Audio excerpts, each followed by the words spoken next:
Nós faremos.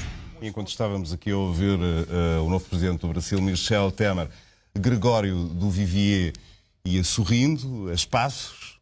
O que é que está a fazer dessa cara, Gregório? Para mim é muito deprimente isso. Ver um sujeito que teria...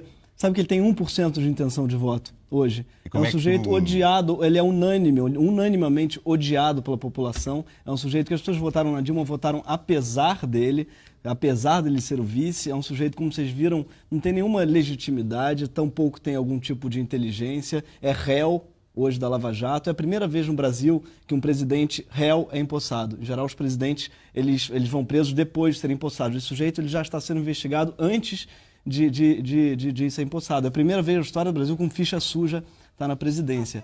Então tiram uma presidente democraticamente eleita, com 53 milhões de votos, para empossar um sujeito que não teria nenhum por cento de intenção de voto e que é réu. Então a presidente que não é ré, que não foi julgada, nada foi provado contra ela, é deposta para botar um sujeito que é réu. Qual é que é a expectativa agora para estes 180 dias? Ainda não fizemos o preâmbulo desta conversa. O Gregório é membro integrante da Porta dos Fundos. Eu penso que a maioria dos portugueses já o conhece, e bem. Talvez. Pronto, foi apanhado, enfim, por esta destituição de Dilma quando estava aqui em Portugal. Eu estava no avião. Eu saí do Brasil, a presidente era Dilma, eu cheguei e é um golpista, um sujeito, um réu. Gregório, nós já vamos continuar com a conversa. Escolhemos aqui um pequeno sketch da Porta dos Fundos para ver e que ele representa também, no fundo, aquilo que é a situação dos políticos no Brasil. Vamos ver. Sim, vamos lá. Quem é você? O que está acontecendo aqui? Parou sem gracinha, parou. Parou sem gracinha, parou. Calma. Quem são vocês? Vamos dizer que a gente tá aqui amando de uma empreiteira, qual o seu desagradou, ok? Olha só, amigo, faz o seguinte. Leva tudo, leva o que você quiser, só não me mata, não mata ninguém, tá bom? Aqui ninguém vai matar ninguém, não, porra. Aqui só tem pedreiro. A gente vai reformar a tua casa. Vamos mudar essa cozinha aqui toda, deixar todos os azulejos trocados bonitinho. Vamos colocar a porra de um exaustor industrial ali, vai ficar tudo perfeito. Fogão de indução, triturador... Não faça isso, olha só. Eu sou político, eu sou homem público, eu sou a pessoa mais honesta que existe. Se eu fizer um negócio desse, as pessoas vão achar que eu enriqueci ilicitamente. Pensa na imprensa, nos meus eleitores. Foda-se, isso aí é problema seu, não é meu. A gente vai terminar o serviço e depois vai embora. Dá uma olhada naquela parte da piscina ali. Tá vendo ali? Vou botar uma piscina maior. Tá? Vou colocar uma churrasqueira ampla ali, vou colocar um fogão a lenha, tá? A área de lazer vai ficar maior pra vocês chamarem seus amigos. Eu não tenho amigo nenhum pra chamar. Vamos dar uma olhada no jardim ali agora, olha pra lá. Tá vendo lá o jardim? Vamos colocar uma orquidária bonitona ali, um jardim suspenso que é pra madame passar. Aí, lembra do quartinho de empregado? Quartinho de empregada, bem lembrado. Quer o que no quartinho de empregada? Quer uma adega climatizada ou quer um elevador privativo? Fala. Eu não quero nenhum dos dois. Vou colocar os dois. Não. Essa casa aqui é grande, 3 andares. Tá, demorei a encontrar o quarto de TV. Vou instalar um home theater com surround lá. Olha só, calma, vamos conversar. Por que em vez de gastar esse dinheiro todo nessa obra, gastar esse dinheiro comigo, você não pega toda essa verba e a gente investe em saúde, em educação, em cultura para um Brasil melhor para mim, para você e para os nossos filhos? E foi exatamente isso que aconteceu.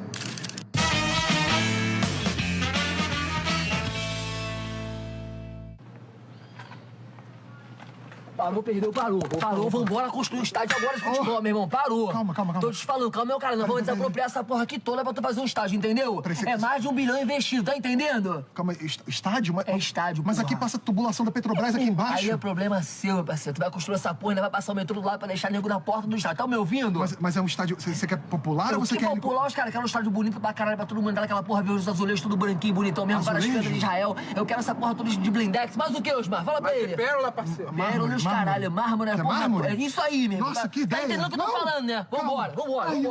Vou ser obrigado a te agredir. Vambora. Ai, é o caralho. Gregório, esta é uma caricatura que não anda nada longe da realidade dos políticos. Boa parte dos políticos brasileiros são mesmo assim. Boa parte. Mentem com todos os dentes que têm. Com todos os dentes. Sabe que o novo ministério, que o presidente interino, ele acabou de empossar 24 ministros, dos quais 8 estão indiciados na Lava Jato. 8? 8, tá? Então, 1/3 dos ministros que ele acaba de nomear eram réus, não são mais porque agora tem foro privilegiado. Então, esse combate à corrupção no Brasil está dando nisso. Está dando, na verdade, não é um combate à corrupção. Ele é um combate a Dilma, ao PT. Não tem nada. Se fosse um combate à corrupção, o presidente interino que acaba de ser empossado não seria o Michel Temer, que é um corrupto notório, investigado já, envolvido em escândalos até o pescoço.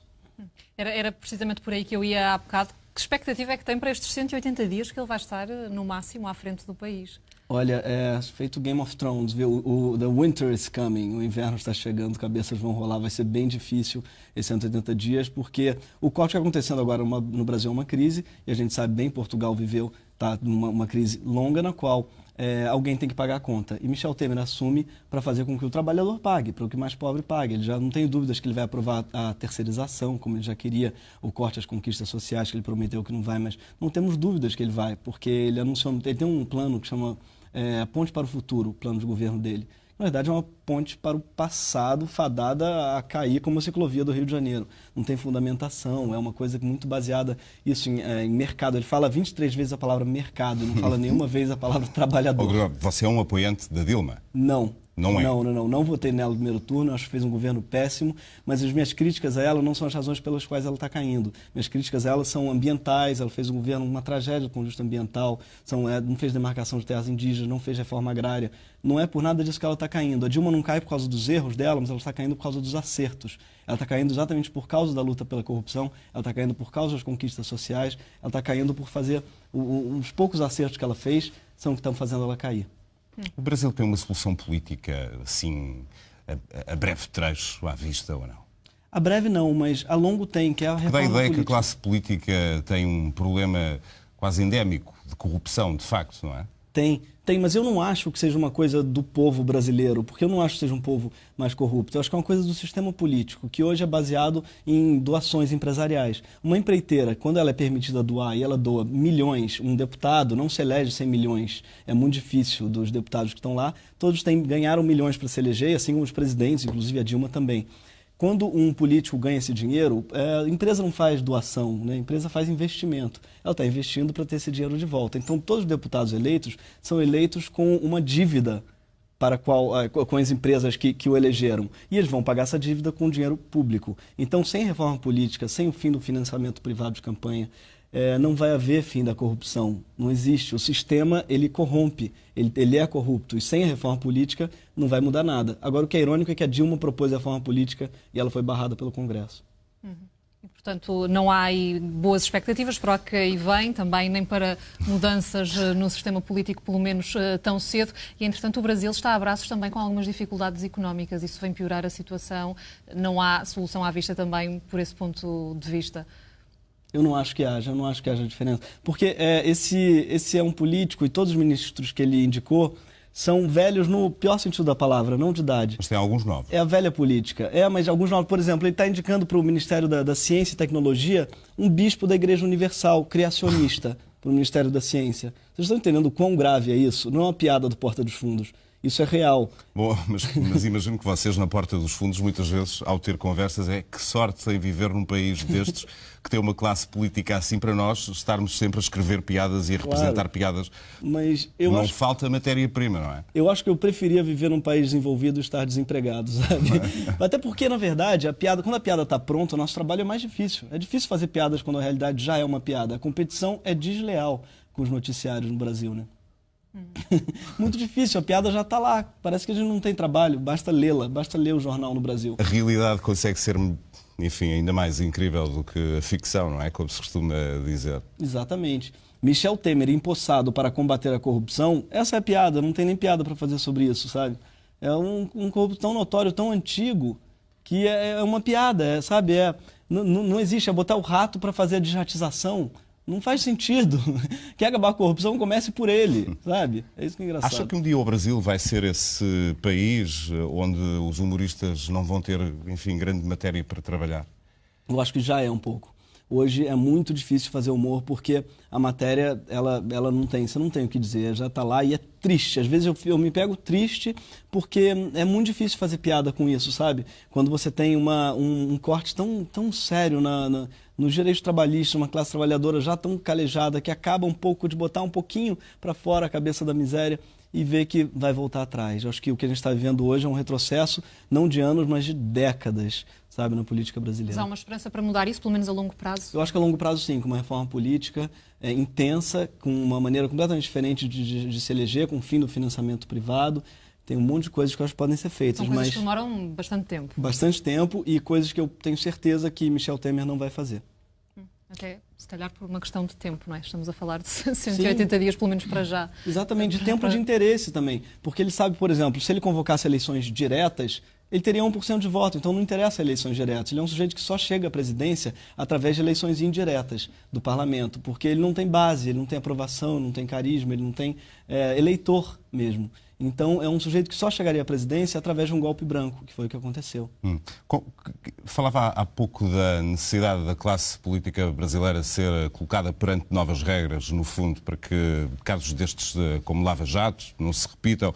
O que é que devia acontecer em relação aos políticos? Eles deviam ter a ficha limpa, por completo, para entrarem na política? Sim, eu acho que esse é o mínimo. A ficha limpa, para mim, ela deveria ser o mínimo requisito necessário para você estar na presidência ou para você ser deputado. E não é o caso. No Brasil, hoje em dia, tem 1/3 do Congresso que está investigado. Assim, 1/3 é muita coisa, sabe? Então, eu acho que sim, tinha que ter novas eleições diretas, não só para a presidência, como para o Congresso também. Quando você tem 1/3 do Congresso réu, você não pode ser o réu que vai tirar a presidente. O réu não pode ser juiz, esse é um princípio básico da justiça. Um réu não pode julgar, né, por corrupção. Então, eleições diretas, para mim, era fundamental e urgente. Como é que olha para todo este processo de destituição? Dilma Rousseff queixa-se de uma grande injustiça. É assim que olha também para isto? Eu olho com uma grande injustiça, sim. Não porque a Dilma fez um governo brilhante, porque foi muito longe disso, mas porque ela foi democraticamente eleita e porque não há crime. E sem crime não pode haver impeachment. Impeachment sem crime tem outro nome, é golpe. Né? Sem flagrante, sem produto, sem substância, não há crime. Não há crime, há apenas um golpe branco, porque está feito segundo todas as minúcias da justiça foram respeitadas, a não ser um dado fundamental, que é o crime. Né? Não há crime de responsabilidade, nada foi provado. Então ela está caindo sem crime, logo é golpe. A Porta dos Fundos já começou a escrever o próximo quadro sobre esta destituição. Sim, vamos ter muito a falar sobre isso. Vai ter Michel Temer como o personagem principal. Vai ter que ter, mas é difícil porque é tão sem graça, né? Ele fala tão enfadonho ainda por cima, né? Saiu da Dilma, que já era uma presidente enfadonha, para um consegue ser mais. A voz dele dá um sono, vai ser bem triste esses próximos meses. Gregório, muito obrigada. Muito obrigado. Obrigado por estar nesta edição da Noite Gregório, aqui no SIC Notícias. Obrigado.